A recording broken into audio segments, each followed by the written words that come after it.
మమత రఘువీర్ తరుణి అనే ఒక స్వచ్ఛంద సంస్థ నడుపుతున్నారు. ఎన్నో వేల కుటుంబాలలో ఆవిడ జ్యోతి వెలిగించారు. సైకాలజిస్ట్గా, ఒక న్యాయవాదిగా, ఒక సంఘ సేవకురాలుగా, కాళ్ళకు పాలన ముందు అన్నట్లుగా విడిపోతున్నారు. చాలా మంది పిల్లలు ఇప్పుడు పెళ్లిళ్ళే చేసుకోమంటున్నారు. అమ్మో నాకు వద్దులే ఈ గొడవంతా ఎందుకు, అసలు నువ్వు మీ వాళ్ళని అంటావా?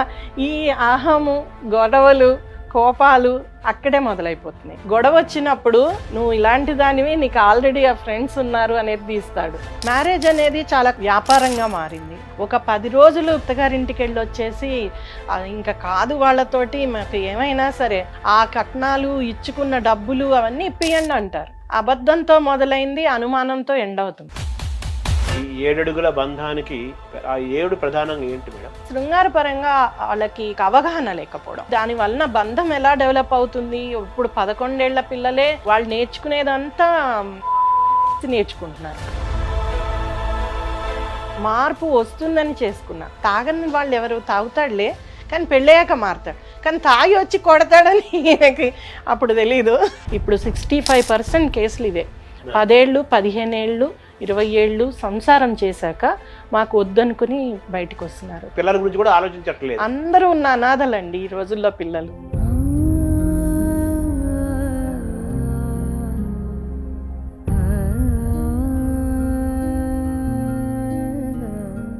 మొన్ననే ఒక కేసు వచ్చింది. అమ్మాయి తిరుపతి వెళ్ళిపోయింది ఎవడి కోసమో. వాడు భర్త, నేను వాడితో ఉండను అంది.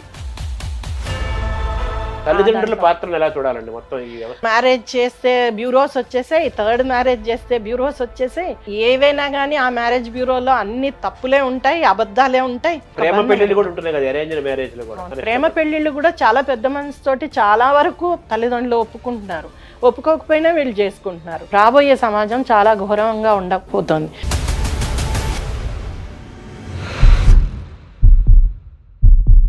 నమస్కారం. మనతో పాటు మమత రఘువీర్, మమత ఆచంట మనతో ఉన్నారు. వారు తరుణి అనే ఒక స్వచ్ఛంద సంస్థ నడుపుతున్నారు. ఒక సైకాలజిస్ట్గా, ఒక న్యాయవాదిగా, ఒక సంఘ సేవకురాలుగా మానవ సంబంధాలని, కుటుంబాలని, భార్యాభర్తల మధ్య బంధాలని కాపాడటాని కోసం ఆవిడ దశాబ్దాలుగా ఆవిడ పనిచేస్తున్నారు. ఎన్నో వేల కుటుంబాలలో ఆవిడ జ్యోతి వెలిగించారు. ఆ కుటుంబాలు ముఖ్యంగా వివాహ బంధాలు బాగుండాలని వాళ్ళకి కౌన్సిల్ చేస్తూ ఆ కుటుంబాన్ని నిలబెట్టే ప్రయత్నం చేస్తున్నారు. అలాగే స్త్రీల హక్కులు, మహిళల యొక్క సమస్యలపైన పోరాడుతూ వాళ్ళకు న్యాయం జరగటం కోసం కూడా ఆవిడ అంకితమై పనిచేస్తున్నారు. ఒక మాటలో చెప్పాలంటే మమత గారు తమ జీవితాన్ని స్త్రీ యొక్క హక్కుల కోసం, స్త్రీ యొక్క ఆనందం కోసం, సమాజం యొక్క హితం కోసము అంకితం చేశారని చెప్పచ్చు. వారిని అడిగి, ప్రస్తుతం మాఘమాసం నడుస్తోంది, పెళ్ళిళ్ళు అవుతున్నాయి. ఈ సందర్భంలో పెళ్ళిళ్ళు అవ్వటం వేరు, కలకాలం కలిసి ఉండటం వేరు. ఈ బంధాలు, భార్యాభర్తల బంధాలు కలకాలం ఉండాలంటే ఏం చేయాలి, సమస్యలు ఎక్కడున్నాయి, వాటి పరిష్కారాలు ఏంటి తెలుసుకునే ప్రయత్నం చేద్దాం. నమస్కారం. నమస్కారం అండి, ధన్యవాదాలు సుమన్ టీవీకి పిలిపించినందుకు. Thank you. ఎందుకంటే మీరు పూర్తిగా అంకితమయ్యారు. కొన్ని వేల మందికి మీరు కౌన్సిల్ చేశారు. దశాబ్దాలుగా, ఎన్నో ఏళ్ళుగా మీరు ఇందులోనే అంకితమయ్యే వరకు. ఇప్పుడు మాఘమాసం ప్రారంభమైంది అంటే ఇంకా పెళ్ళిళ్ళు ఎక్కడ చూసినా పెళ్ళిళ్ళు కదా. కోట్లాది రూపాయల డబ్బులు ఖర్చు పెడుతున్నారు. అలాగే చదువుకునే వాళ్ళ సంఖ్య పెరుగుతోంది. ప్రేమ పెళ్ళిళ్ళు కూడా పెరుగుతున్నాయి. ఇవన్నీ బాగున్నాయి చూడటానికి, వినటానికి.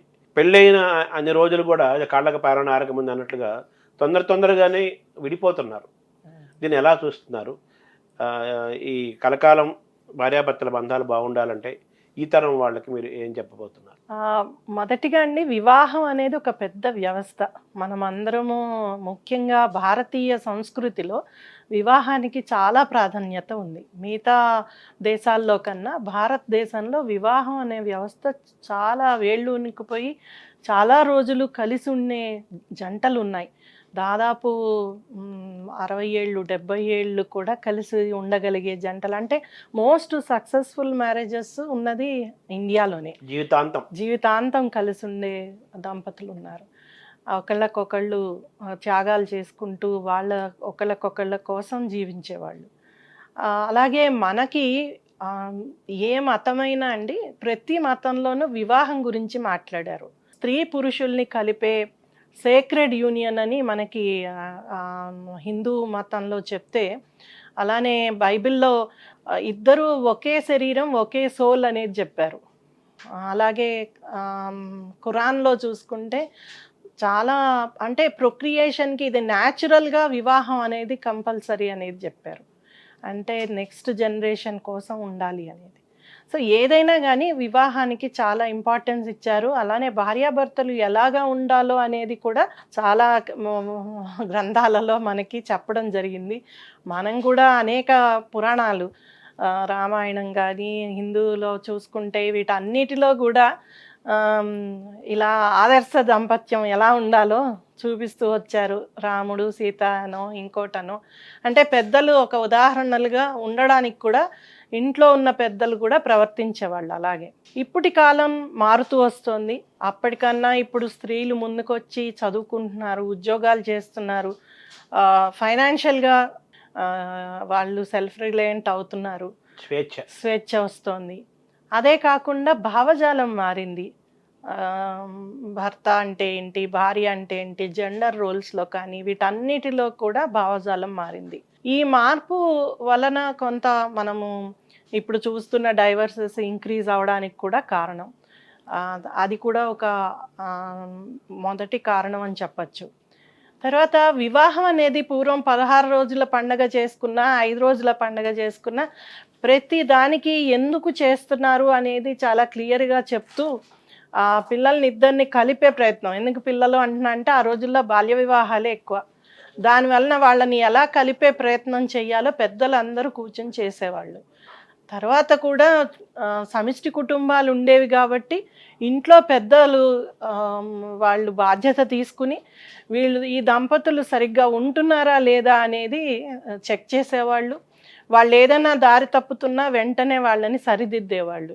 నాన్నగారు చెప్పేవాళ్ళు, వాళ్ళ కుటుంబాల్లో ఎవరైనా ఇలా ఒక తప్పు చెయ్యంగానే పెద్ద మనుషులు అంటే ఒకళ్ళ తర్వాత ఒకళ్ళు వాళ్ళ కుటుంబాన్ని విజిట్ చేయడం, వాళ్ళు నెమ్మదిగా వాళ్ళకి నచ్చ చెప్పే ప్రయత్నం చేయడం, వాళ్ళని బాగు చేయడం, ఇవన్నీ జరిగేవి. అంటే ఎంతోమంది కుటుంబంలో అందరూ కలిసి ఆ వివాహాన్ని రక్షించేవాళ్ళు. అది ఎందుకు చేసేవాళ్ళు అంటే ఖచ్చితంగా పిల్లల కోసము, ఆ కుటుంబ గౌరవం కోసము నడిచేది. ఇప్పుడు కుటుంబ గౌరవం ఎక్కడి వరకు ఉంటుంది అంటే పెళ్లిది ప్లానింగ్లో వరకే ఉంటుంది. ఎంత ఆర్భాటంగా చేస్తే ఆ కుటుంబం అంత గ్రేట్. అబ్బా ఆ పెళ్ళి మర్చిపోలేకపోయాం, ఎంత బాగా చేశారో, ఎంత ఎంజాయ్ చేశామో అంతవరకే ఆలోచిస్తున్నారు. కానీ ఆ తర్వాత వాళ్ళిద్దరూ కలుసున్నారా, తర్వాత ఏమైపోయింది, వాళ్ళకి ఏం సమస్యలు వచ్చాయి అనేది ఎవరు పట్టించుకోవట్లేదు. అటు చుట్టాలు కానీ ఇటు దగ్గర వాళ్ళు కానీ. అది కూడా పెద్ద లోపం మనకు వస్తున్నది. మ్యారేజ్ అనేది చాలా కమర్షియల్ అయిపోయింది, ఒక వ్యాపారంగా మారింది. అది కూడా ఒక కారణం అండి. అంటే దాన్ని ఒక వ్యాపారంగానే చూస్తున్నాము. ఇప్పుడు ఏదైనా సెలబ్రేట్ చేసుకోవాలి అంటే ఒక ఈవెంట్ మేనేజరో లేకపోతే పార్టీ ప్లానరో ఇంకోళ్ళో ఎంతోమంది వచ్చి అదంతా చేస్తున్నారు. అంతేకాని ఎక్కడా కూడా పూర్వంలాగా ఒక పెద్ద మనిషి, మేనమామో బాబాయ్యో ఇంకోళ్ళు ఇటువైపు నుంచి ఇంకోళ్ళో అందరూ వచ్చి కలిసి ఆ పెళ్ళికి హెల్ప్ చేయడము, దాన్ని బాగా చేయించడము, ముందు నుంచే అక్కడ విషయాలు ఇక్కడ విషయాలు అక్కడివి వాళ్ళకి చెప్పి సంసిద్ధులను చేయడం, ఆ పెళ్ళికి వాళ్ళని ప్రిపేర్ చేయడం అనేది జరిగేది. ఇప్పుడు లేదు. అదంతా అంతా రెడీ అయిపోతుంది, మీరు బట్టలు తెచ్చుకోండి, రెడీ అయ్యి వచ్చి నిలబడండి చాలు, ఎవ్రీథింగ్ రెడీ అయిపోతుంది. అలా వచ్చేసాయి. అంటే పెళ్ళికి కావాల్సిన వస్తువుల దగ్గర నుంచి పెళ్ళికి రావాల్సిన లిస్టు వరకు కూడా అలానే వాళ్ళకి కావాల్సిన ఇన్విటేషన్ పంపే వాళ్ళు కూడా, అంటే మీరు వెళ్ళి పెళ్ళికి పిలవక్కల్లా, ఆ ఇన్విటేషన్ వలన వాళ్ళే వస్తారు.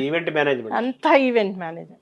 సో అలా అయిపోయినాక ఇంకా పెళ్ళికి సార్థకత, దానికి ఒక సేక్రెడ్నెస్ ఏమీ ఉండదండి. అది పిల్లల్లో కూడా పెళ్ళి అనేటప్పటికీ ఈ ఖర్చు ఇంత పెట్టాలి, ఇది ఇలా ప్లాన్ చేసుకోవాలి, ప్రీ వెడ్డింగ్ షూట్ ఇలా ప్లాన్ చేయాలి, తర్వాత నేను ఏ డ్రెస్సులు ఎప్పుడు వేసుకోవాలి, ఎలా ఉండాలి, ఏ మేకప్ ఎక్కడ ఉండాలి, లేకపోతే మ్యాచింగ్ ఎలా అవ్వాలి, సంగీతు, డాన్సులు, ప్రాక్టీసు, ఇవన్నీ వచ్చాయి. కానీ ఎక్కడా కూడా ఎవ్వరం కూడా మనం మాట్లాడ ఉండట్లేదు, నువ్వు భర్తగా ఈ బాధ్యతలు ఉంటాయి, భార్యగా ఈ బాధ్యతలు ఉంటాయి, రేపటి నుంచి నీ లైఫ్ మారబోతోంది, నువ్వు ఇందుకోసం పెళ్లి చేసుకుంటున్నావు, దీనికోసం ఇలా ఉండాలి, తర్వాత ఆ కుటుంబం ఏంటి, నీ కుటుంబం ఏంటి. ఇప్పుడు కొన్ని కుటుంబాల్లో అయితే నేను చూసానండి, డెస్టినేషన్ వెడ్డింగ్లో అంతా రెడీ అయిపోయాక అప్పుడు ఫస్ట్ టైం కలుస్తున్నారు వాళ్ళ సిబ్లింగ్స్ని, అంటే వాళ్ళ అన్నదమ్ముల్ని అక్క చెల్లెల్ని ఆ పెళ్లిలో అప్పుడు కలుస్తున్నారు. అంతవరకు కూడా కుటుంబంతో ఎక్కడా కూడా వాళ్ళకి పరిచయాలు కానీ కలిసి ఉండడం కానీ ఏమీ జరగట్లేదు. అది కూడా ఒక పెద్ద సమస్య. దానివల్ల ఏంటంటే కొత్త కొత్తవి వస్తాయి సమస్యలు, ఆలోచనలు, ఇలా ఎందుకున్నారు, అలా ఎందుకు వచ్చింది, ఇవన్నీ కూడా అప్పుడు మొదలవుతాయి. అరే మా వాళ్ళని అంటావా, నువ్వు మీ వాళ్ళని అంటావా, ఈ అహము, గొడవలు, కోపాలు అక్కడే మొదలైపోతున్నాయి. నువ్వు ఆ రోజు అలా అన్నావు. చాలా చోట్ల మా దగ్గర వచ్చే కౌన్సిలింగ్లలో ఎప్పుడో పెళ్లి రోజు ముందో, పెళ్లికి ముందో, లేకపోతే ఏదో మాట వరుసకు అన్న విషయాన్ని చాలా గట్టిగా తీసుకుంటారు వీళ్ళిద్దరు. అదే గుర్తుపెట్టుకుంటారు. క్యాజువల్గా ఈ అమ్మాయి చెప్పింది ఎవరినైనా అబ్బాయిని చూపించి నా ఫ్రెండు అని చూపించింది అనుకోండి, అది మన ఇంట్లో పెట్టుకుంటాడు అబ్బాయి. గొడవ వచ్చినప్పుడు నువ్వు ఇలాంటి దానివి, నీకు ఆల్రెడీ ఆ ఫ్రెండ్స్ ఉన్నారు అనేది తీస్తాడు. లేదు అంటే ఈ అమ్మాయి కూడా ఏదో విషయంలో నువ్వు మా నాన్నని ఇలా అన్నావు, అది ఖర్చు విషయంలోనో ఇంకో విషయంలో అలాంటివి గుర్తుపెట్టుకుంటుంది. సో ఏదైతే గుర్తుపెట్టుకోక్కర్లేదో అవి గుర్తుపెట్టుకుంటున్నారు, ఏవి గుర్తుపెట్టుకోవాలో ఏవి నేర్చుకోవాలో అవి జరగట్లేదు. దాని పెద్దల తప్పేనండి. మనం పెద్దలము పెంపకం ఎలా చేస్తున్నాం పిల్లల్ని చిన్నప్పటి నుంచి, తర్వాత ఏ రోల్ మోడల్స్ని చూపిస్తున్నాం, ఎక్కడ ఆదర్శం చూపిస్తున్నాం, అవన్నీ కూడా పిల్లలు చాలా గమనిస్తూ ఉంటారు. చాలామంది పిల్లలు ఇప్పుడు పెళ్ళిళ్ళే చేసుకోమంటున్నారు. ఎందుకంటే చూసి ఇలాంటి గొడవలన్నీ, అమ్మో నాకు వద్దులే ఈ గొడవంతా ఎందుకు, అసలే వద్దు అని. అందుకనే తల్లిదండ్రులు కూడా అమ్మో ఫోర్స్ చేయాలన్నా భయపడుతున్నారు. ఎలాంటి వాళ్ళు వచ్చినా రెండో రోజే ఫెయిల్ అవుతున్నాయి.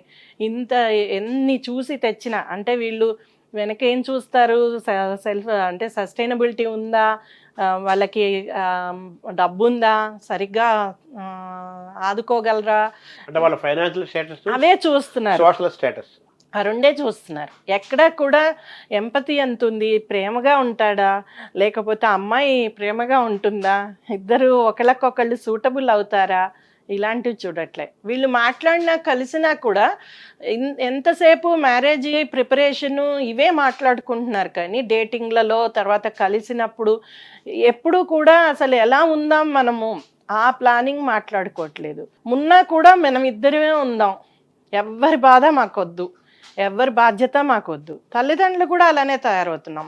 ఎందుకంటే తల్లిదండ్రులు ఏమనుకుంటున్నారంటే వాళ్ళిద్దరినీ బతకని మనం ఎందుకు, ఏదైనా ప్రాబ్లం వచ్చిందా రోజు ఫోన్లో చెప్తారు, ఇలా ఉండు అలా ఉండు, అలా ఎందుకన్నాడు, ఇలా ఎందుకు చేసింది, ఇవన్నీ చెప్పడానికి రెడీ. కానీ దగ్గరుండి వాళ్ళకి నేర్పిద్దాం, లేకపోతే మన పద్ధతులు నేర్పిద్దాం, ఇది వివాహం అనే దాన్ని ఒక వ్యవస్థ, దీన్ని ఎలా ఉంచాలో నేర్పిద్దాం, పిల్లలు పుడితే ఆ పిల్లల్ని ఎలా పెంచాలో నేర్పిద్దాం, ఇలాంటివి చేయలేకపోతున్నారు. వాళ్ళు వినడానికి రెడీగా ఉండట్లేదు. వాళ్ళకి ఎందుకంటే చిన్నప్పటి నుంచి అలవాటు చేయలేదు కాబట్టి రెడీగా ఉండట్లేదు. ఏ తల్లి తండ్రి పిల్లలతో ఎంతసేపు మాట్లాడుతున్నారు, అది చాలా పెద్ద కమ్యూనికేషన్ గ్యాప్ ఉందండి పెద్దల్లోనూ పిల్లల్లో. ఇది సమస్యలు ఇవన్నీ చాలా ఉన్నాయి. ఇలాంటి సమస్యల వల్లనే చాలా వరకు ఆ వివాహ వ్యవస్థ అనేది మనకి మాయం అయిపోయే దశకు వచ్చాం. అంటే మామూలుగా మీరు ఈ 7 అడుగుల బంధానికి 7 ప్రధానమైన సమస్యలను మీరు సూచించారు, వాటి పరిష్కారాలు చెప్పారు. ఆ 7 ప్రధానంగా ఏంటి మేడం? ఒకటండి కమ్యూనికేషన్. నేను ఇప్పుడు చెప్తున్నట్లుగా ఏదైతే వాళ్ళకి మాట్లాడుకోవాలో, ఏ విషయాలు మాట్లాడాలో, ఎలా మాట్లాడాలో అసర్టివ్ కమ్యూనికేషన్ అంటాం. తర్వాత ఎలాగ నచ్చ చెప్పాలి, నొప్పించకుండా ఒప్పించడం ఎలా, ఇలాంటివన్నీ వాళ్ళల్లో లైఫ్ స్కిల్స్ లేకపోవడం వలన, అలాగే నో చెప్పగలగడం, ఇవన్నీ లైఫ్ స్కిల్స్ అండి. అవి పిల్లల్లో లోపించడం ఒకటి. ఈ యంగర్ జనరేషన్లో అవి ఎక్కడా కూడా మీకు పాఠ్యాంశాల్లో ఉండవు. అవి ఇతరులను చూసి నేర్చుకోవాలి, ప్రాక్టీస్ చేసుకుని వీళ్ళే అలవాటు చేసుకోవాలి. అవి లేకపోవడం. తర్వాత ఏదైనా విషయం ప్రాబ్లం వచ్చినప్పుడు అరుచుకునో కొట్టుకునో ఇంతవరకే, కానీ దాన్ని అంటే సామరస్యంగా ఎలాగా ఇది చేసుకోవాలి, ఫర్ ఎగ్జాంపుల్ అండి, ఏదైనా పూర్వము మనం సినిమాల్లో కూడా చూసాం, మొగుడికి ఏదైనా చెప్పాలి అంటే భార్య ఆ ఈవినింగ్ వచ్చే టైంకి ఏ పకోడియో చేసి పెట్టి వేడి కాఫీయో టీయో పెట్టి మంచి విషయాలు చెప్తూ ఈ విషయం చెప్పడం అలా చేసేవాడు. ఒక లౌక్యము, ఒక ప్లానింగ్, ఒక వ్యూహము ఎన్నో ఉంటాయి దాంట్లో. తప్పులేదు, అలానే పాజిటివే కదా అది. వినకపోతే అక్కడ సామధాన దండోపాయాలు. పాజిటివే కదా అది. అదే, అది ఎలాగా వాళ్ళని ఒప్పించాలి అనేది కూడా ఆలోచించాం. అంటే చదువుకోని స్త్రీలు కూడా అవన్నీ లౌక్యాలు ఉండేవి. అవి ఎక్కడి నుంచి నేర్చుకున్నారు? తమ పెద్దల్ని నుంచి నేర్చుకుని ఉంటారు. సో అవి చూసైనా నేర్చుకోగలిగేవాళ్ళు. కానీ ఇప్పుడేం చూస్తున్నారు పిల్లలు? ఎప్పుడో అమ్మ నాన్న కొట్టుకోవడమే చూస్తున్నారు, లేకపోతే అమ్మ నాన్న వాదులాడుకోవడమే చూసుకున్నారు, లేదు అంటే అమ్మ నాన్న ఒకళ్ళనొకళ్ళు కించపరచుకోవడమే చూస్తున్నారు. దానివల్ల పిల్లలకి కూడా ఎలా నేర్చుకునేది ఏంటి? రేపు పొద్దున నేను కూడా కించపరచచ్చు, నా భార్యను నేను కించపరచచ్చు, నా భర్తను నేను కించపరచచ్చు. ఇప్పుడు ఏంటంటేనండి, ఏమీ అక్కర్లేదు. ఒక మనిషికి ఏం కావాలి అంటే గౌరవం కావాలి. ఈ రోజుల్లో ఏది అక్కర్లేదు. ప్రేమ లేకపోయినా బతికేస్తాడు కానీ గౌరవం లేకుండా బతకలేదు. గౌరవం కావాలి, ఆనందంగా ఉండాలి, అది మెయిన్గా అవే కావాలి. ఆ ఫ్రీడమ్ కావాలి. తర్వాత ఈ 3 స్వేచ్ఛ, ఆనందము, గౌరవం, ఈ 3 ఊరికే వచ్చేవండి. అవి చాలా అంటే ప్రయత్నం పెడితేనే, దానికి కష్టపడితేనే వస్తాయి. ఇవన్నీ మానసికమైన అంశాలే కదా. అవునండి, ఖచ్చితంగా మానసికమైన అంశాలే. అవి ఒక్కటే కావాలని కోరుకోవడం వలన ఏదైతే వాటికి అడ్డొస్తుందో తొలగించుకోవాలనేది కాన్సెప్ట్ వచ్చింది. అందుకనే 3 నెలలు నా దగ్గర వచ్చే కేసుల్లో 1 నెల పెళ్ళయిన వాళ్ళు కూడా ఉన్నారు. ఒక 10 రోజులు అత్తగారింటికి వెళ్ళి వచ్చేసి ఇంకా కాదు వాళ్ళతోటి, మాకు ఏమైనా సరే ఆ కట్నాలు, ఇచ్చుకున్న డబ్బులు అవన్నీ ఇప్పియండి అంటారు. వాళ్ళెందుకు ఇస్తారు? 10 రోజుల్లో కదా. అసలు సహనం కానీ, ఓపిక పడదాం, ఒకసారి కాకపోతే ఇంకోసారి కానీ అలాంటిది లేదు. చుట్టూ ఉన్న పెద్దలు కూడా దీనికి చాలా వరకు ఆద్యం పోస్తున్నారు. సో రెండో విషయం ఏంటంటే ఇంటర్ఫియరెన్స్ ఆఫ్ పేరెంట్స్, వేరే చుట్టూ ఉన్నవాళ్ళు, ఫ్రెండ్స్, వీళ్ళందరూ కూడా వాళ్ళ స్వార్థాల కోసమో వాళ్ళ దీనికోసమో కూడా కొంత రేపు పెడుతూ ఉంటారు చుట్టూ ఉన్నవాళ్ళు. సో ఇది తెలుసుకోలేకపోవడం, నిజంగా అవన్నీ అక్కడ లేకపోయినా, ఇవాళ మా ఆయన తిట్టాడు ఇది వండలేదని వెళ్ళి ఆఫీస్లో అమ్మాయి చెప్పింది అనుకోండి, ఆ పక్కనున్న ఆయన, ఆ పక్కనున్న ఆవిడ అలా అన్నాడా, ఎంత నీచం అసలు. అలా ఉంటే నీకు స్వాతంత్రం ఏముంది నీ ఇంట్లో?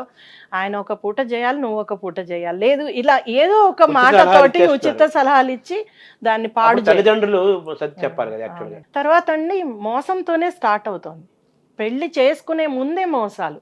నేను ఇంత చదివానో, లేకపోతే నేను ఇంత సంపాదించానో, మాకు ఇంత ఆస్తుందో అనే దాన్ని పక్కకు పెడితే, నాకు అస్సలు ఎవరితోనూ అంటే ఫ్రెండ్షిప్ లేదనో, ఎన్నో రకాల మోసాలు, చిన్న చిన్నవే కాదు చాలా రకాల మోసాలు.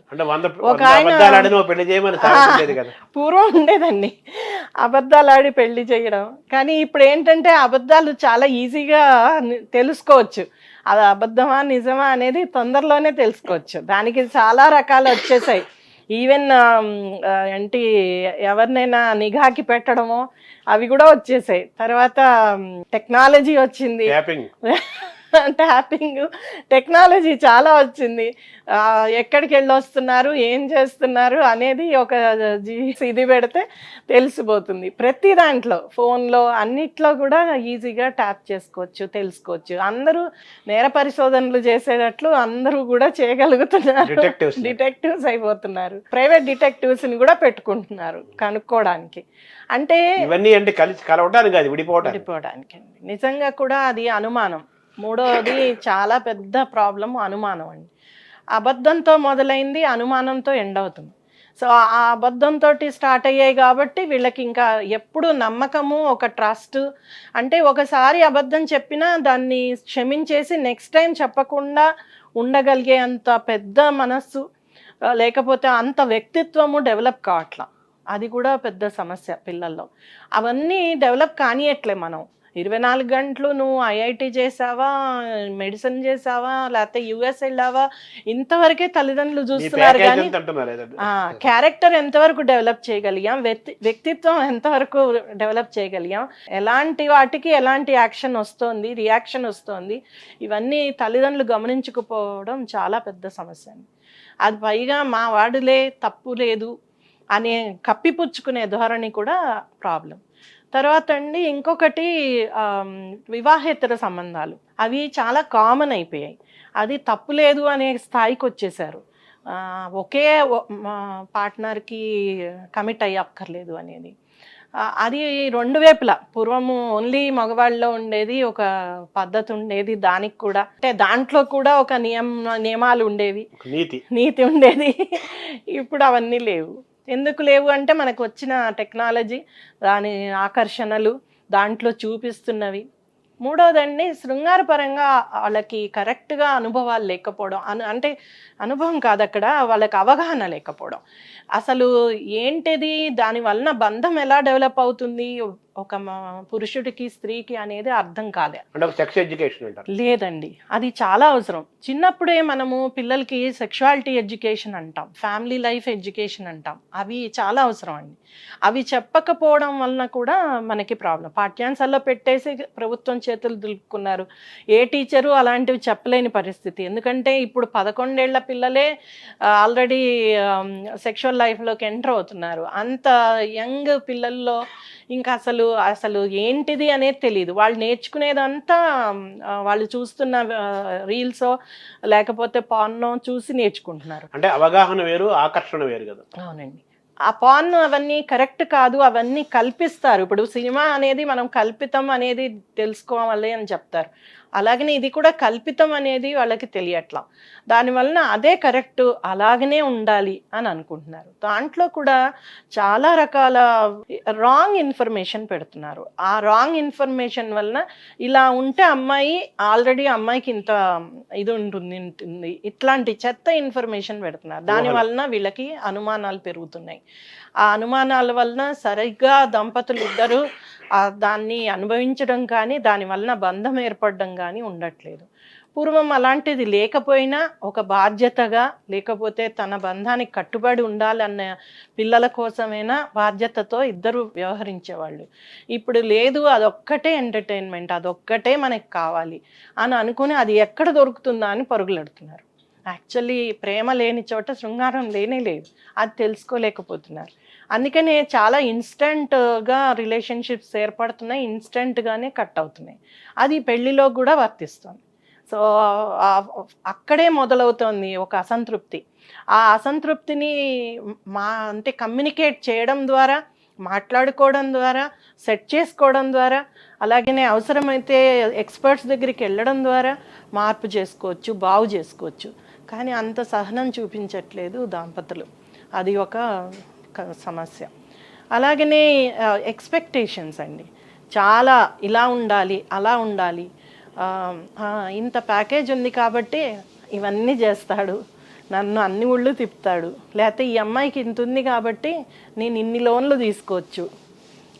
ముందే అది ఫైనాన్షియల్ అవనండి, వేరే ఎక్స్పెక్టేషన్స్ ఏమన్నా అండి, అంటే వాళ్ళ బాధ్యత పరంగా ముందు మన ఇద్దరు ఆదాయం కలిపి ఎంత అనుకుంటున్నారు, పెళ్లి అయిపోయిన తర్వాత మారిపోతుంది. చాలా వరకు ఉంటుంది. ఇప్పుడు కనపడని ఖర్చులు ఉంటాయి, బాధ్యతలు ఉంటాయి, ప్రతి వ్యక్తికి ఉంటాయి. ఏదో అనుకోని బాధ్యత వస్తుంది, ఎవరికో ఆరోగ్యం బాగాలేకపోతే ఖర్చు పెట్టాల్సి వస్తుంది, లేకపోతే ఎవరికో సర్దాల్సి వస్తుంది, ఇలా ఏవోటి ఉంటాయి. అవి అర్థం చేసుకోవాలి. అంటే తల్లిదండ్రుల్ని, వాళ్ళ కుటుంబ సభ్యులు కూడా ఒకసారి మనం హెల్ప్ చేయాల్సి వస్తుంది. అవును, తప్పనిసరి కదండి, అది బాధ్యత. సో అలాంటి వాటికి ఎదుర్కోవాలి. అది కష్టమే, నిజమే. వాళ్ళు అనుకున్నట్టుగా జరగకపోవచ్చు కదా, ఏదైతే ప్లాన్ చేసుకున్నారో అలాగే ఉండదు కదా జీవితం అంటే. సో అది కూడా ఎదుర్కోలేకపోవడం. అలాగనే నేను ఇంకోటి ఎక్స్పెక్టేషన్లో ఇంకోటి ఏంటంటే, ఎప్పటికీ మేమిద్దరమే ఉంటాము అనేది కూడా రాంగ్. పిల్లలు వచ్చాక కూడా బాధ్యతలు పంచుకోవడానికి గొడవలు, లేకపోతే పెద్దలు ఎవరైనా లేకపోతే ఇంటికి ఎవరైనా వచ్చినా దానికి బాధ్యతలు పంచుకోవడానికి గొడవలు, పని మనిషి దగ్గర నుంచి రాని రోజు, లేకపోతే ఇంకేదైనా ఇలాంటి చిన్న చిన్న వాటికి కూడా గొడవలు పడడం, వాటికి అంటే సమన్వయం పాటించకపోవడం, ఇవన్నీ కూడా సమస్యలండి. సో ఎంతో ఎక్స్పెక్టేషన్స్తో చేసుకుని అసంతృప్తితోటి అతి తొందరలో డైవర్స్ తీసుకుంటున్నారు చాలా వరకు దంపతులు. ఎందుకు ఎక్స్పెక్టేషన్? అసలు ఇంకొకటి చూసింది ఏంటంటే, మారతాడు అని చేసుకున్నా, మా కౌన్సిలింగ్లో ఎక్కువ చెప్పేది మార్పు వస్తుందని చేసుకున్నా. తాగుతాడని తెలుసు, కానీ పెళ్ళయ్యాక మారతాడులే, తాగని వాళ్ళు ఎవరు, తాగుతాడులే, కానీ పెళ్ళయ్యాక మారతాడు. కానీ తాగి వచ్చి కొడతాడని ఈయనకి అప్పుడు తెలీదు. తను చూసుంటుంది వాళ్ళ నాన్ననో ఇంకెవరినో, కానీ ఇక్కడ ఏంటంటే నేను ఎందుకు పడాలి అనేది వస్తుంది. సో ఇట్లాంటివి చాలా ఇష్యూస్ ఉన్నాయి.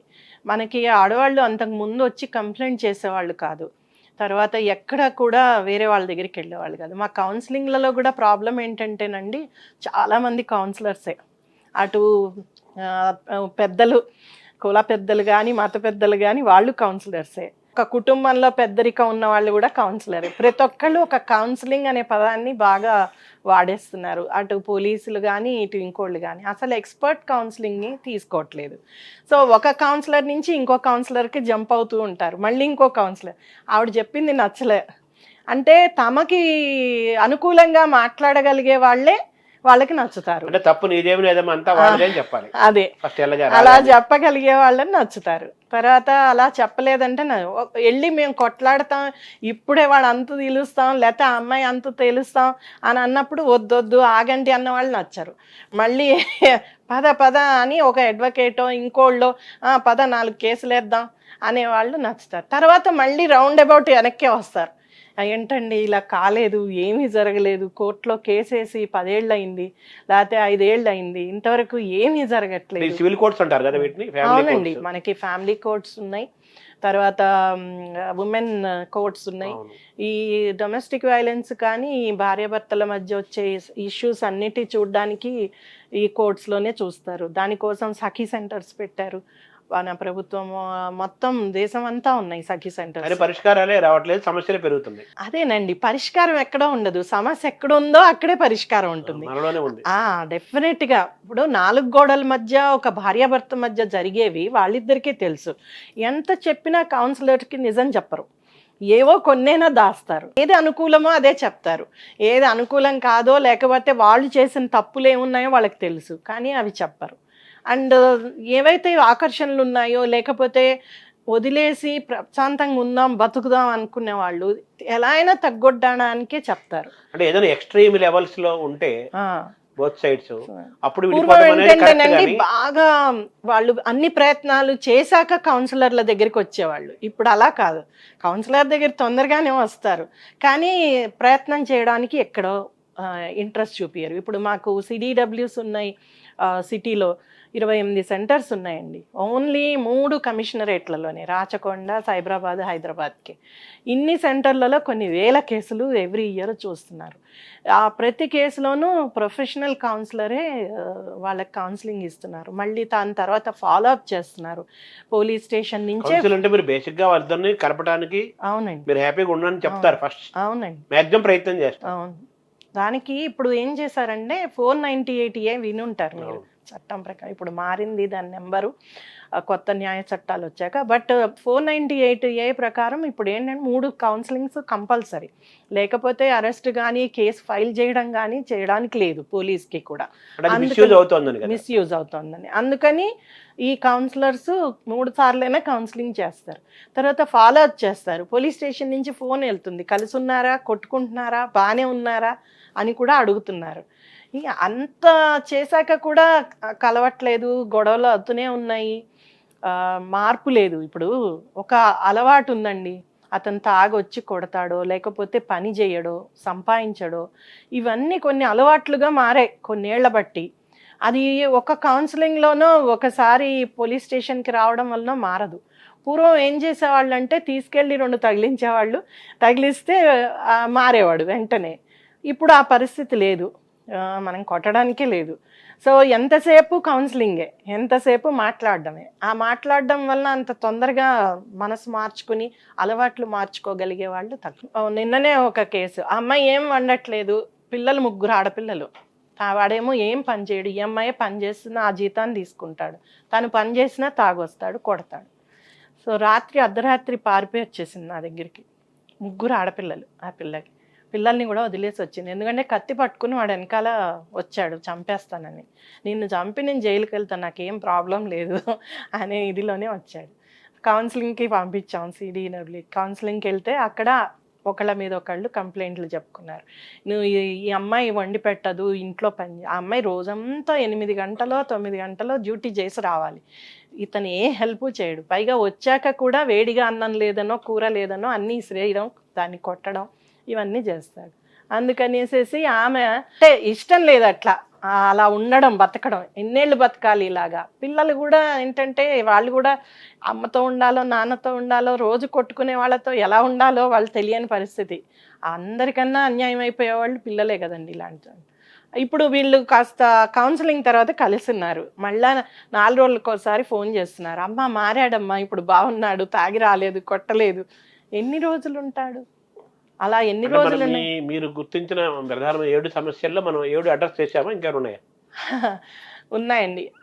ఇలాంటి ఎన్నో కేసులు చూస్తున్నాం. అంటే నేను అనేది వాళ్ళ ఎక్స్పెక్టేషన్స్ మనము ప్రాక్టికల్గా ఉండకపోవడం కూడా ప్రాబ్లం అండి. ఏదో ఎక్స్పెక్ట్ చేయడం, చాలా ఎక్కువ ఎక్స్పెక్ట్ చేయడం. కొన్ని రోజుల్లోనే ఇల్లు కొనేస్తాడు, కొన్ని రోజుల్లోనే ఇంకోటి చేసేస్తాడు. ఊహలు. చాలా ఊహలు. పైగా చుట్టూ ఉన్న ఆకర్షణలు కూడా అలానే ఉన్నాయి. ఏదో ప్రతి దాంట్లోనూ చూస్తే అందమైన చీరలో, అందమైన నగలో, అతనికి కూడా కావాల్సిన గ్యాడ్గెట్స్ ఏవో ఒకటి కనిపిస్తూ ఉంటాయి. ఆ ఆకర్షణని తట్టుకుని తమకు వచ్చే ఆదాయంతో బతకాలి అంటే చాలా కష్టం అవుతుంది. అది ఫైనాన్షియల్ డిసిప్లిన్ ఉండాలి కదా. చాలా కష్టం. సో ఇంకొకటి అండి, మీరు ఫైనాన్షియల్ అన్నారు కాబట్టి అది మెయిన్ ఇష్యూ. వీటిల్లో చాలా పెద్ద ఇష్యూ ఏంటంటే, నువ్వు సంపాదిస్తున్నావు, నేను సంపాదిస్తున్నాను, నాకు హక్కు ఉంది నా సంపాదన మీద. ఇద్దరి సంపాదన ఒకటే అనుకునే రోజులు కావు ఇప్పుడు, అనుకోవట్లేదు కూడా. పూర్వము చాలామంది భార్యలకి భర్త ఎంత సంపాదిస్తాడో తెలీదు, జీతం తెలీదు, కొట్టుకోకుండా స్తబ్దంగా ఉంటున్నారు. దాన్నే సైలెంట్ డైవర్స్ అంటున్నాం. సైలెంట్ డైవర్స్ అంటే అతనికి అయి అన్నీ ఇంకా మాట్లాడుకోరు. తన రూమ్ తనది, ఆయన రూమ్ ఆయనది, తన ఉద్యోగం తనది, తన ఖర్చు తనది, ఇంట్లో ఏది కావాలో చూస్తాడు, లేదంటే ఎవరికి వాళ్ళు ఆర్డర్ చేసుకుంటారు, తింటారు. ఎక్కడా కూడా వాళ్ళకి కనెక్టివిటీ ఉండదు. ఊరికేనే వెళ్తున్నాం వస్తున్నామనో ఒక మినిమం కమ్యూనికేషన్ మట్టుకే ఉంటుంది. దాన్ని రూమ్మేట్ సిండ్రోమ్ కూడా అంటాం. దాంట్లో కూడా అంతే. రూమ్మేట్స్ ఎలా ఉంటారు, ఎంతవరకు అవసరమో, ఇగో నేను తాళం అక్కడ పెట్టి వెళ్తున్నా, లేకపోతే ఇది ఆన్ చేసి వెళ్తున్నా, ఆఫ్ చేసుకో, ఏవైతే మినిమం ఇంట్లో ఉంటారు కానీ ఏమి వాళ్ళకి ఒకళ్ళకి బాధ్యతలు ఏం బంధాలు ఉండవు. అలాంటిది ఒకటి వస్తుంది. అది మెయిన్ ప్రాబ్లం అండి. అంటే నువ్వు సమస్యని పక్కకి నెడుతున్నావు, హషప్ చేస్తున్నావు, కార్పెట్ కిందకి నెడుతున్నావు, కానీ దాన్ని బాగు చేసుకోవాలి లేకపోతే నిలుపుకోవాలి అనే ఆలోచన వీళ్ళకి కలగట్ల. ఎయిదర్ కాన్ఫ్లిక్ట్, గొడవలు, విడిపోవడం, ఆర్ ఇలాగా ఉంచేసుకుని అలా బతకడం. అది చూసి పెద్దలకేమో బాధ. అరే ఏంటి ఇలా ఉంటున్నారు వీళ్ళు, అసలు వీళ్ళకి అటాచ్మెంటే లేదు, ఏంటి అమ్మాయి వచ్చి వారమైనా ఫోన్ అయినా చేయడు, తర్వాత వాళ్ళు అనుకుంటారు ఏంటి అమ్మాయి వండేనా పెట్టదు, కాస్త వాడి కడుపు నిండపోతే ఎలా బతుకుతాడు వీడు, బయట తిని ఇలాంటి అనారోగ్యాలు తెచ్చుకుంటున్నారు. ఇలాంటి పెద్దలు ఇంకా ఇంటర్వ్యూన్ అవుతూ ఉంటారు. దాంతో మళ్ళీ అవి ఇంకా ఎక్కువగా జరగడం మొదలవుతాయి. అదొకటండి. గమ్మత్తు ఏంటంటే చాలా ఏళ్ళు కలిసి ఉన్న వాళ్ళు కూడా విడిపోవడానికి రెడీ అవుతున్నారు. నాకు వచ్చే కేసులు ఈ మధ్య ఎక్కువైపోయాయి. 20 ఏళ్ళు, 30 ఏళ్ళు పిల్లలు, ఒక 14 ఏళ్ళు, 15 ఏళ్ళ పిల్లలు ఉన్నా కూడా విడిపోవడానికి మొదలవుతున్నారు. మీరు వినే ఉంటారు, 50 ఏళ్ళు, 60 ఏళ్ళు సంసారాలు చేసిన వాళ్ళకి కూడా దాన్ని ఇంకోటి అంటాం, గ్రే డైవర్స్ అంటాం.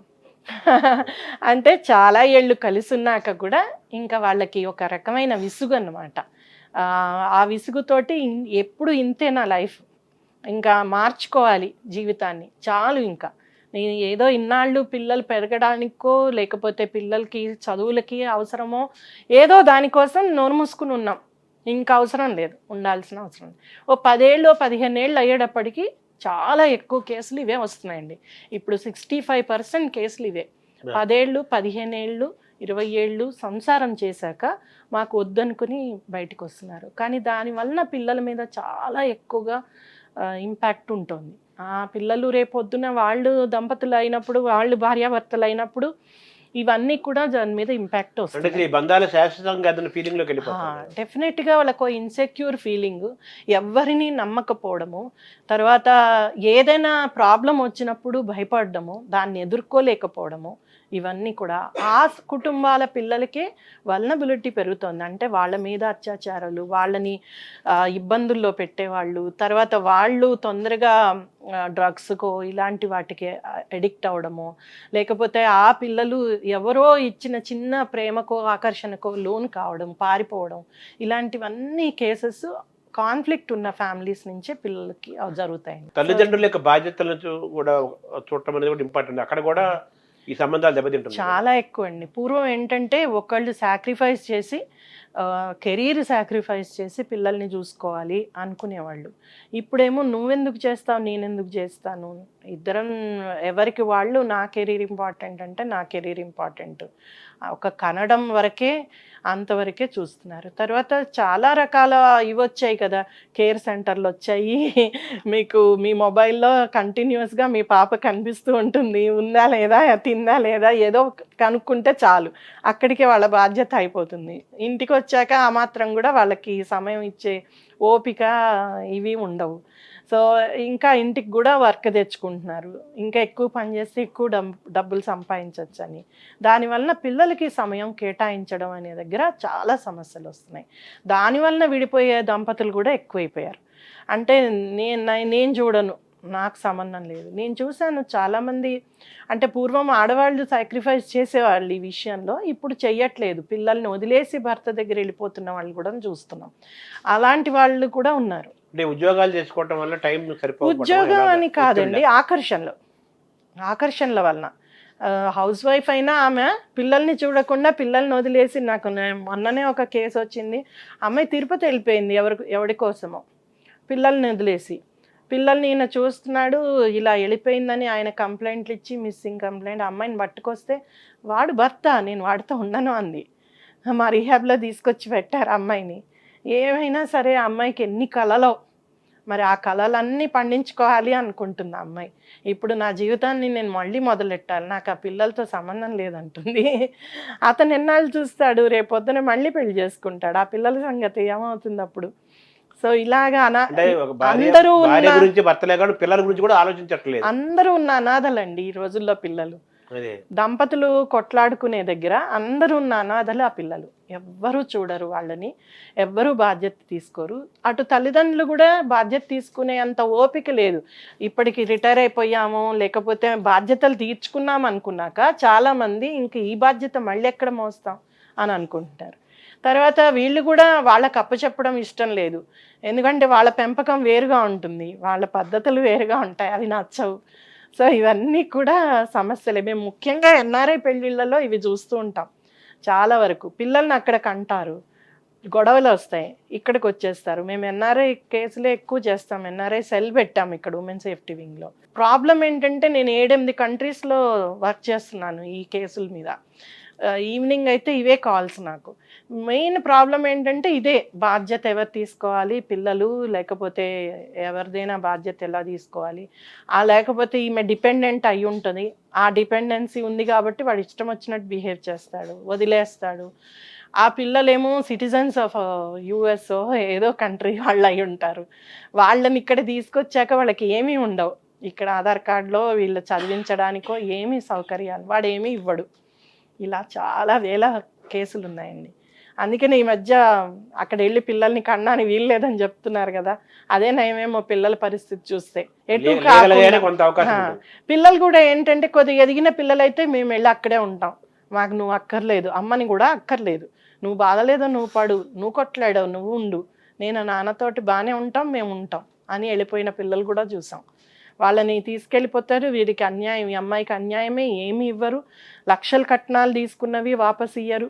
ఈ అమ్మాయి ఆడవాళ్ళు కూడా ఎంత అది అమాయకత్వం అనుకోవాలో మరి ఏమనుకోవాలో తెలీదు. అటు తల్లిదండ్రులు కూడా అన్నీ ఇచ్చేస్తారు వాళ్ళకి, వీళ్ళ సర్టిఫికేట్లతో సహా అక్కడ వదిలేసుకుని వస్తారు. ఇక్కడికి వచ్చాక ఏమీ ఉండదు, ఎలా బతకాలో తెలీదు, ఎలా ఉండాలో తెలీదు, ఏమి డబ్బు ఆవేశం అంటారా? అంతేనండి, అది అక్కడ చేసిన ఆవేశం. మేము చాలా వాటిల్లో కలుపుతున్నాం. మళ్ళీ కొన్నేళ్ళు అయ్యాక వీళ్ళు రియలైజ్ అవుతారు, డబ్బులు లేక ఇబ్బందులు పడి, పిల్లలు ఇబ్బందులు పడి, అతను లోన్లీనెస్ తోటి అక్కడ ఉండలేక అప్పుడు రియలైజ్ అవుతారు. అలా కలిసిన కుటుంబాలు కూడా చాలా ఉన్నాయి. అంటే మళ్ళీ తీసుకెళ్ళి వాళ్ళని బాగుండి ఇప్పుడు బాగా చూసుకుంటున్న వాళ్ళు, అలాంటి వాళ్ళు కూడా ఉన్నారు. చుట్టూ ఉన్న వాళ్ళు కూడా కొంత హెల్ప్ చేయగలిగితే, స్నేహితులు కానీ లేకపోతే మనకి ఉన్న అనేక సంఘాలు ఉన్నాయి. ఇప్పుడు అన్ని కంట్రీస్లో ఉన్న తెలుగు సంఘాలు కానీ వీళ్ళందరూ కూడా వీళ్ళకి అంటే విడదీయడానికి హెల్ప్ చేయడం కాదు, కలపడానికి హెల్ప్ చేస్తే తప్పనిసరిగా చాలా కుటుంబాలు బాగుపడతాయండి. అంటే మీ ప్రధానంగా ఈ ఒక 7 అంశాలు మీరు ప్రస్తావించారు కదా, పరిష్కారాలు అంటే ఎక్కడున్నాయని చెప్పాలి మనం ప్రధానంగా వీటన్నిటికీ తరుణోపాయాలు? ఒకటండి, మొదటగా కమ్యూనికేషన్ అండి. కమ్యూనికేట్ చేసుకోవాలి. మొదట పెళ్ళికి ముందు నుంచే ఒక కమ్యూనికేషన్ ఛానల్ అనేది ఇద్దరి మధ్య ఏర్పడాలి, 2 కుటుంబాల మధ్య ఏర్పడాలి. పెళ్ళి అనేది ఇద్దరి మధ్య జరిగేదే కాదండి, 2 కుటుంబాలు కలిసేది.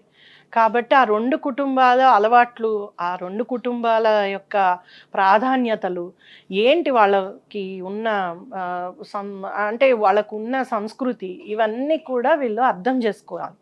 అర్థం చేసుకోవడమే కాకుండా గౌరవించాలి, అది ఫస్ట్. అలాగనే ఏదైనా చిన్న సమస్య వచ్చినా మాట్లాడుకోవడం అనేది అలవాటు చేసుకోవాలి. అందుకనే ఇవాళ రేపు 777 రూల్స్ అని పెడుతున్నారు. ఆ 777లో ఏంటంటే వారంలో 7వ రోజు మేము ఇంతసేపు 7 నిమిషాలు మాట్లాడుకుంటాం, లేకపోతే 7వ వారం మేము బయటికి వెళ్తాం తినడానికి, 7 నెలలకి కంపల్సరీ టూర్ వెళ్తాం, ఒక రొమాంటిక్ టూర్కి వెళ్తాం. ఇలాంటివన్నీ రూల్స్, గోల్డెన్ రూల్స్ అని మ్యారేజ్కి చాలామంది మోటివేషనల్ స్పీకర్స్ వీళ్ళందరూ అలానే 333 రూలు, 777 రూలు, ఇట్లా అంటే అది కూడా ఇంతే. 3 రోజులకి ఒకసారి ఖచ్చితంగా కలిసి భోంచేస్తాం, అంటే ఖచ్చితంగా కూర్చుని మాట్లాడుకుంటూ కలిసి భోంచేస్తాం. అది కూడా ఇవాళ రేపు కష్టం కదా, ఎవరి భోజనం వాళ్ళదే కదా, ఉన్న సమయాలు లేవు. సో అలాగనమాట. అలానే 3 నెలలకు ఒకసారి అంటే ఫ్యామిలీని అందరినీ విజిట్ చేస్తాం. 3 ఏళ్ళకు ఒకసారి ఖచ్చితంగా అందరం కలిసి ఎక్కడికైనా వెళ్తాం, ఆ కుటుంబం ఈ కుటుంబం, ఇలా ఏవో అన్ని రూల్స్. అవి పూర్వం మన సంస్కృతిలో భాగంగా ఉండేవి. ఇప్పుడు పండగలు ఏవొచ్చినా కలవట్లేదా, కలుస్తున్నాం. కానీ ఏమైపోయింది అంటే ఎంతవరకు నువ్వు ఏం తిన్నావు, అక్కడికి వెళ్ళావు, ఏం బట్టలు వేసుకున్నావు, ఎంత ఆర్భాటం చేసావు, హంగు ఎంత చేసావు, అంతవరకే చూస్తున్నాం. కానీ ఈ బంధాలు మాట్లాడుకునే ఓపిక కూడా ఉండదు.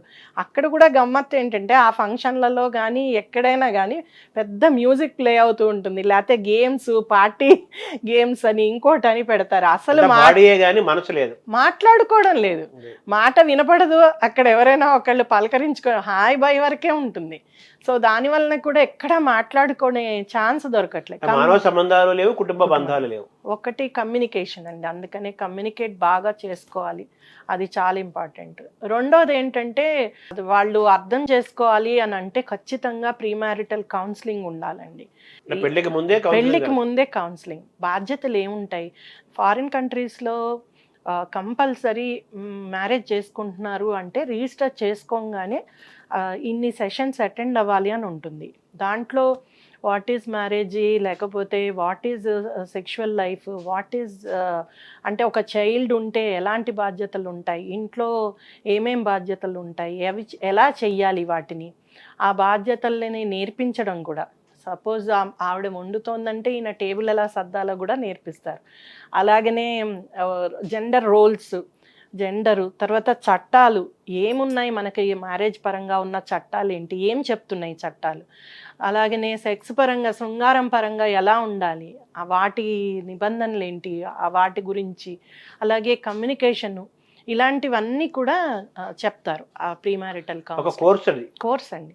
కంపల్సరీ పెట్టాలి. మన టైప్ ఆఫ్ కోర్సులు మన ఇండియాలో లేవండి, లేవు. ఎవరైనా అటెండ్ చేసినా చిన్న చిన్నగా వర్క్షాప్స్ లాగా చేస్తున్నారు. కానీ నా ఉద్దేశంలో ప్రతి కాలేజీలోనూ పెట్టాలి. మనము ఎన్వైర్న్మెంట్ మీద చెప్తున్నాం, మనం భారత సంస్కృతి మీద చెప్తున్నాం, మన ఫ్యామిలీ లైఫ్ మీద కూడా చెప్పాలి కదా పిల్లలకి. ఓన్లీ చిన్న క్లాసుల్లో తండ్రి అంటే ఈ రోలు, తల్లి అంటే ఈ రోలు, ఇలాంటివి చెప్తున్నాం. కానీ అసలు ఖచ్చితంగా ఎలా ఉండాలి అని ఈ మధ్య గాంధీ గారి వర్ధంతి అయిన సందర్భంగా నేను రేడియో టాక్లో మాట్లాడుతూ, గాంధీ గారు ఒక ప్రైమర్ రాశారట చిన్నపిల్లలకి.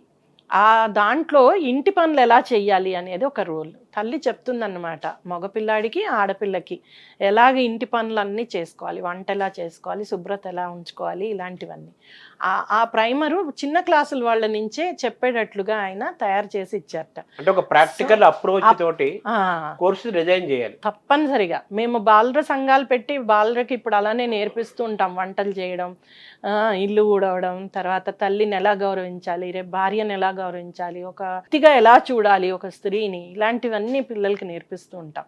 అవి కూడా నేర్చుకోవాలి వీళ్ళు అని.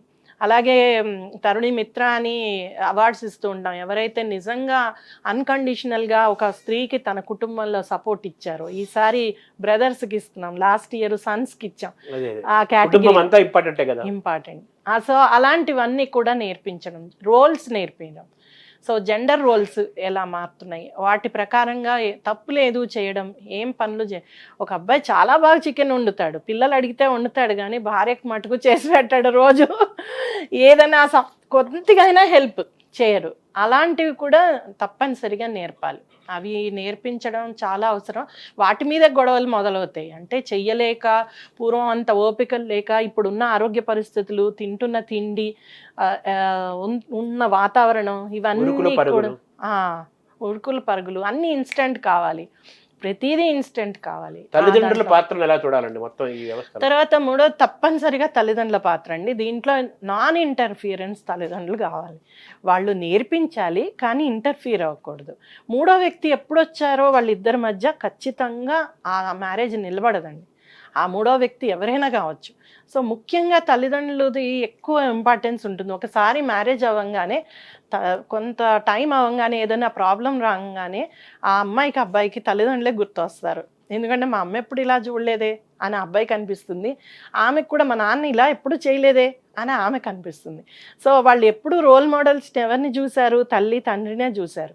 కాబట్టి వాళ్ళే గుర్తొస్తారు, వాళ్ళకే చెప్తారు వీళ్ళు. ఆ చెప్పినప్పుడు వీళ్ళు వినాలి. విని సరేలేమ్మా ఇంకా ప్రేమతో జయించు, లేకపోతే ఇంకా ఇలాగ చెయ్యి, ఇలా ఏమైనా టెక్నిక్స్ నేర్పాలి. అంతేగాని ఇంటర్ఫియర్ అయ్యి ఇంకా ఎగది ఎందుకు అలా చేస్తాడు, వాడి సంగతి చూద్దాం రా, ఇప్పుడే పోలీస్ స్టేషన్ తీసుకెళ్తా, లేకపోతే పెద్ద మనుషులు ఉన్నారు తీసుకెళ్తా, అక్కడ పంచాయతీ పెట్టిద్దాం, లేకపోతే నేను వచ్చి అడుగుతా ఉండు, వాళ్ళ అమ్మ నాన్నకి సంబంధమే ఉండదు, వాళ్ళు ఎక్కడో వేరే చోట ఉంటారు, వాళ్ళని వెళ్ళి బెదిరిస్తాం. ఇలాంటివన్నీ ఖచ్చితంగా. నీకేం తక్కువ అమ్మా, నువ్వు ఇంకా ఒక 5 రూపాయలు ఎక్కువే సంపాదిస్తున్నావు, నీకేం బాధ, నువ్వు ఎందుకు ఇవన్నీ పడుతూ ఉండాలి, నువ్వు ఊరికే ఉంటున్నావా, ఆయన ఎంత చేస్తున్నాడో నువ్వు అంతే, కాబట్టి ఆయన కూడా చెయ్యాల్సిందే. ఇలాంటి ఎన్నో రకాలుగా ఏమి అంటే ఒక రకంగా అండి, ఆ జనరేషన్ తల్లిదండ్రుల ఆలోచన విధానం వేరు, ఈ జనరేషన్ వేరు, కానీ వాళ్ళు ఆ విధంగా ఆలోచించట్లే. అమ్మో అమ్మాయి పెళ్ళి చెడిపోతుందో, అబ్బాయి పెళ్ళి చెడిపోతుందో అనే భయము లేదు. మ్యారేజ్ చేస్తే బ్యూరోస్ వచ్చేసాయి, థర్డ్ మ్యారేజ్ చేస్తే బ్యూరోస్ వచ్చేసాయి. ఏవైనా కానీ ఆ మ్యారేజ్ బ్యూరోలో అన్ని తప్పులే ఉంటాయి, అబద్ధాలే ఉంటాయి. అయినా కూడా అవే నమ్మేసి ఏదో ఒకటి చేసేసి చేతులు దులుపుకుంటారు, అది ఫెయిల్ అవుతుంది. ఎందుకు రూట్ కాజ్ ఏంటి అనేది చూడరు. అది అందువలన ఈటల్ కౌన్సిలింగ్లో ఖచ్చితంగా తల్లిదండ్రులకు కూడా కౌన్సిలింగ్ ఇవ్వాలి, వాళ్ళకు కూడా నేర్పించాలి. ఒక దంపతుల మధ్య మనం దూరకూడదు, ఎంతైనా వాళ్ళిద్దరే దాన్ని సెట్ చేసుకోవాలి, అప్పుడు కరెక్ట్గా సెట్ అవుతుంది అనేది తల్లిదండ్రులకు నేర్పియాలి. ఎంతవరకు ఇంటర్ఫియర్ అవ్వాలి, ఎప్పుడు ఇంటర్ఫియర్ అవ్వాలి. ఇఫ్ ఇట్ ఈజ్ అబ్యూజివ్ అంటే బాగా వైలెన్స్ ఉంది, హింస ఉంది ఆ మ్యారేజ్లో, డెఫినెట్గా ఇంటర్ఫియర్ అవ్వాలి, డెఫినెట్గా హెల్ప్ చేయాలి. తప్పనిసరిగా పోలీసో లేకపోతే చట్టం యొక్క సహాయం తీసుకోవాలి. ఎప్పుడైతే అంతవరకు ఎందుకు వచ్చింది అనే రూట్ కాజ్ కూడా చూడాలి. అంత హింసాత్మకంగా ఎందుకు తయారయ్యారు, అంత గొడవలు ఎందుకు అయ్యాయి, ముందే ఎందుకు దీన్ని సార్ట్అవుట్ చేయలేదు, అలాంటివి ఎప్పుడు సార్ట్ అవుతాయంటేనండి, ఎప్పటికప్పుడు తల్లిదండ్రులు విజిట్ చేయడం, లేకపోతే వాళ్ళ ఇళ్ళకి పిలుస్తూ ఉండడం, కొన్ని అబ్జర్వ్ చేయడం, కొన్ని సలహాలు ఇవ్వడం, ఈ పెద్దరికం అనేది చూపించడం, అది చేయగలిగితే తప్పనిసరిగా చిన్న చిన్న సమస్యలకే విడిపోతుంది వాళ్ళ సంఖ్య ఎక్కువ ఉందా, పెద్ద పెద్ద సమస్యలు ఎక్కువ ఉంటున్నాయి అంటారు? అది చిన్నది పెద్దది అని మనం చెప్పలేమండి. వాళ్ళ తరఫు నుంచి వాళ్ళు ఎలా ఆలోచిస్తున్నారు అనేది. ఇప్పుడు వాళ్ళకి అదే పెద్ద సమస్యగా అనిపించవచ్చు. అమ్మాయి గొడవ చేసి వచ్చేసింది, అయినా కూడా అతను ఫీజులు కడుతున్నాడు పిల్లలకి, అయినా కూడా ఆమె ఇంకేదో అడిగింది ఇవ్వలేదు, ఆమె గొడవ పెట్టుకోవాలనుకుంటోంది. ఒక కేసు నాకు నిన్ననే. అంటే నేను అన్నాను, ఎందుకు ఇంకా కొంత ఓపిక పట్టు, ఏదో ఇస్తున్నాడు కదా, అంటే ఇంకా ప్రేమ కొంత గొప్ప ఉంది కదా, కొద్దిగా సమయం ఇచ్చి దాన్ని బాగు చేసుకుని మాట్లాడి సార్ట్అవుట్ చేసుకుని అలా చేసుకోవాలన్న ఆలోచన లేదు. తర్వాత ఎక్స్పర్ట్ హెల్ప్ ఎవరి దగ్గరికి వెళ్ళాలి అనేది తెలియదు. ప్రతి మ్యారేజ్కి సపోర్టివ్ సిస్టమ్స్ ఉండాలండి. ఏ మ్యారేజ్ అయినా కానీ సక్సెస్ అవ్వాలంటే సపోర్టివ్ సిస్టమ్స్ ఉండాలి. అవి కొంతమంది సపోర్టివ్ సిస్టమ్స్, సపోజ్ ఈ బాబాయో ఈ మావయ్యో పెళ్లి పెద్దగా వ్యవహరించాడో, లేకపోతే ఆయన అందరినీ సమానంగా చూసి ఖచ్చితంగా మంచి చెప్తాడో, అదొక సపోర్ట్ సిస్టమ్. తర్వాత ఏ ప్రొఫెషనల్ ఉన్నారు, ఏ కౌన్సిలర్ ఉన్నారు, మనం వెళ్తే నిజంగా మనకి అక్కడ ఏదో ఒక సొల్యూషన్ దొరుకుతుంది, అదొక సపోర్ట్ సిస్టమ్. మరీ హింస ఉంది మ్యారేజ్లో, పోలీసా, సఖీ సెంటరా, సిటీడబ్ల్యూఆ, ఇంకెక్కడికి వెళ్ళాలి, లేకపోతే ఎవరికి కాల్ చేయాలి, 100 కాల్ చేయాలా, 181 ఉమెన్ హెల్ప్ లైన్ కాల్ చేయాలా, చాలా ఉన్నాయి. అవన్నీ కూడా వాటి గురించి తెలియకపోవడం, తెలుసుకోవడం. తర్వాత చట్టం గురించి తెలుసుకోవడం, ఇద్దరు కూడా అంటే అట్లీస్ట్ ఏదైనా కానీ వాళ్ళకి లోపం జరిగింది అన్నప్పుడు చట్టం కూడా, ఇప్పుడు జడ్జిల దగ్గర నుంచి హైకోర్టు వరకు వెళ్ళిన కేసులు ఉన్నాయి. నాకు ఎంతోమంది హైకోర్టు జడ్జిలు నాకు తెలుసు, వాళ్ళు భార్యాభర్తలని ఇద్దరిని తమ ఛాంబర్కి పిలిపించుకుని వాళ్ళకి నయాన భయాన నచ్చ చెప్పి, అమ్మ కలిసి ఉండండి అమ్మ, ఇన్నేళ్ళు కొట్లాడుకున్నారు, హైకోర్టు వరకు కేసు వెళ్ళిందంటే 10-15 ఏళ్ళు కేసు నడిచినట్టు, అయినా కూడా వాళ్ళని బాగు చేయాలనుకున్న వాళ్ళు. చట్టం కూడా అదే చెప్తుంది, ఎలా అయినా కలపాలి అని చెప్తుంది, ఎలా అయినా బాధ్యతలు నేర్పాలి అని చెప్తుంది. భర్త బాధ్యతగా లేడు అంటే మెయింటెనెన్స్ ఇయ్యమని చెప్తోంది, భార్య బాధ్యతగా లేదు అంటే ఆమెకు కూడా నచ్చ చెప్పే ప్రయత్నం చేస్తుంది. సో ఈ ఏవైతే ఉన్నాయో ఈ సిస్టమ్స్ని వాళ్ళు కరెక్ట్గా ఉపయోగించుకుంటే వాళ్ళు కలిసి ఉండడానికి అవకాశం దొరుకుతుంది. అంటే ప్రతిదీ విడగొట్టేవు, ఇప్పుడు పోలీస్ కూడా విడగొట్టడానికి లేదు, వాళ్ళు డైవర్స్ ఇయ్యరు కదండి, వాళ్ళు విడగొట్టే పరిస్థితి లేదు. డైవర్స్ ఎక్కడొస్తుంది, కోర్టులోనే వస్తుంది, కోర్టుకే వెళ్ళాలి. కోర్టు కూడా ఎందుకు అన్ని వాదనలు వింటుంది, సో దట్ వీళ్ళు ఎక్కడైనా కలిసి ఉంటారేమో. కాలం మారుస్తుంది. ఇప్పుడు మ్యూచువల్ కన్సెంట్ డైవర్స్ ఉందండి, వెంటనే డైవర్స్ ఇవ్వచ్చు, కానీ దానికి కూడా 1 year దూరం ఉన్నారా, తర్వాత ఇన్ని రకాల కనీసం 3-4 సార్లైనా కోర్టుకు వచ్చారా, వాదనలు ఉన్నాయా, వాళ్ళు చెప్పేది కరెక్టేనా, ఇద్దరు ఒప్పుకున్నారా అనేది చూసాకే ఇస్తారు. మన విధానాలు బాగున్నాయంటారా? ఉన్నంత వరకు చట్టంలో లోపాలు లేవు, ఉపయోగించుకోవడంలో లోపాలు ఉన్నాయి, దాన్ని అమలు పరచడంలో లోపాలు ఉన్నాయి, చాలా వరకు అవగాహన లేదు. తర్వాత లోపాలు ఎందుకున్నాయంటే ఇప్పుడు మెయింటెనెన్స్ రావాలండి, రావట్లేదు.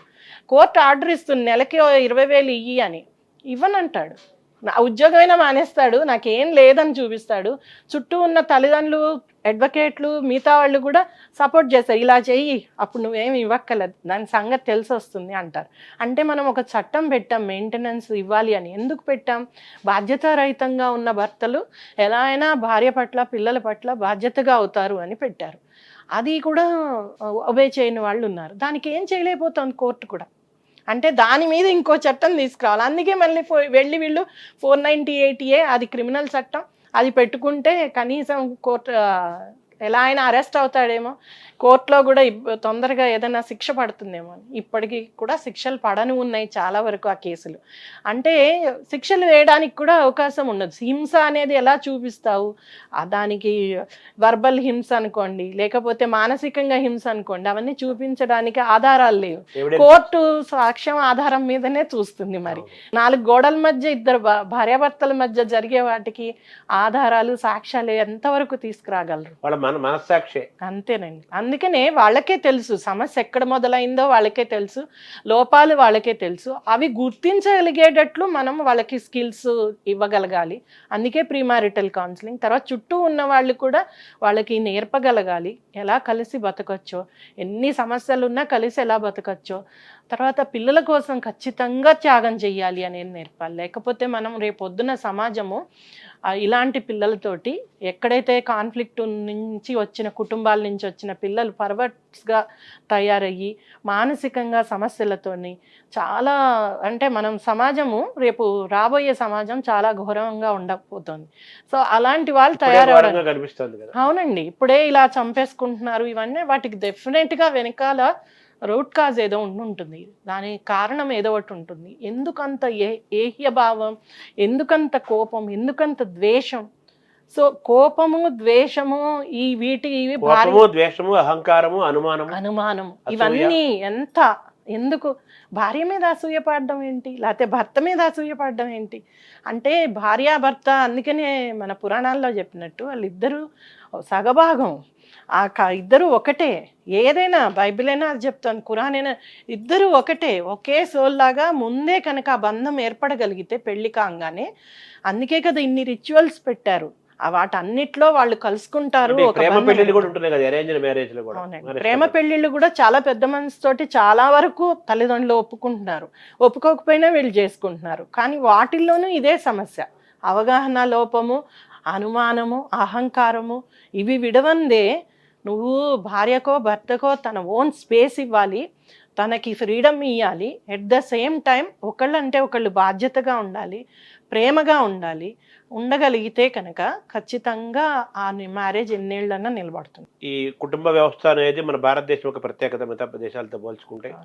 ఇందులో ఒక శాశ్వతమైన ఆనందము, శాశ్వతమైన ఒక రక్షణ, శాశ్వతమైన ధైర్యము, తోడు, చాలా మంచి అంశాలన్నీ ఉన్నాయి. సరే, అడ్జస్ట్మెంట్ అనేది ఉంటుంది, ఎలాగో నడుస్తుంది ఎన్నో ఏళ్ళ నుంచి. బేసిక్గా ఏంటంటే తల్లిదండ్రులు ఒక పాత్ర చాలా గొప్పది, పెంపకం బాగుండాలి, వాళ్ళు కలపటానికి, కలిసి ఉంచడానికి వాళ్ళ ప్రయత్నం చేయాలి, ఇంటి పెద్దలు, తల్లిదండ్రుల పాత్ర. అలాగే ఈ కొత్త తరాలకి, పెళ్లి చేసుకునే తరాలకి ఈ మ్యారేజ్ వ్యవస్థ పైన పూర్తిగా వాళ్ళకి ఒక అవగాహన ఉండాలి. ఆ దిశగా ఈ కుటుంబ బంధాలపైన, ఫ్యామిలీ రిలేషన్స్ పైన ఒక కోర్సు ప్రతి దశలో కాలేజీ లెవెల్లో కోర్సెస్ కూడా తీసుకురావాలి అని చెప్పి మీరు చెబుతున్నారు. అంతే కదా మేడం? వాళ్ళు అటేడు తరాలు ఇటేడు తరాలు చూడమంటారు కదా అనేవాడు ఒకప్పుడు. How far it is relevant today? ఇప్పుడు 7 తరాలు చూడడం కష్టమేమో, కానీ కనీసం ఆ 7 స్కిల్స్ ఉన్నాయా లేదా వీళ్ళకి, అవి ఇవ్వగలిగామా?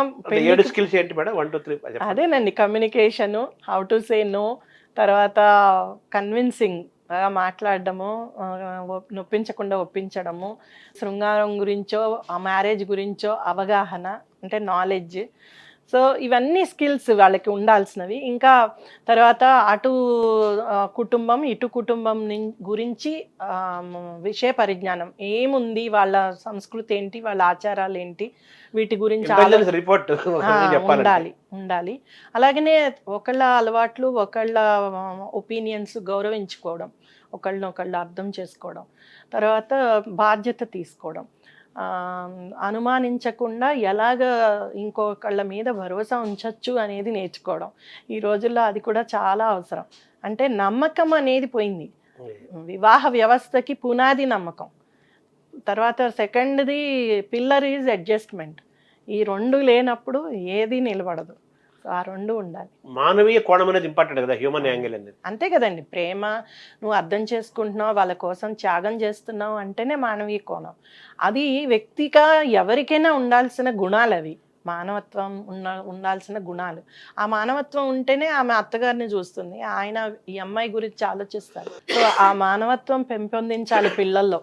ప్రేమ, ప్రేమించే గుణము, క్షమించే గుణము, సేవ చేసే లక్షణము, ఇవన్నీ కూడా మానవీయమైన కోణాలే కదా. అవన్నీ మనము ఆచరిస్తే తల్లిదండ్రులు, పిల్లలు నేర్చుకుంటారండి. ఈ కొత్త పిల్లల తరాల్లో ఆడపిల్లలు, మగ పిల్లల్లో ఎక్కడ ఎక్కువ లోపం ఎక్కడ జరుగుతుంది?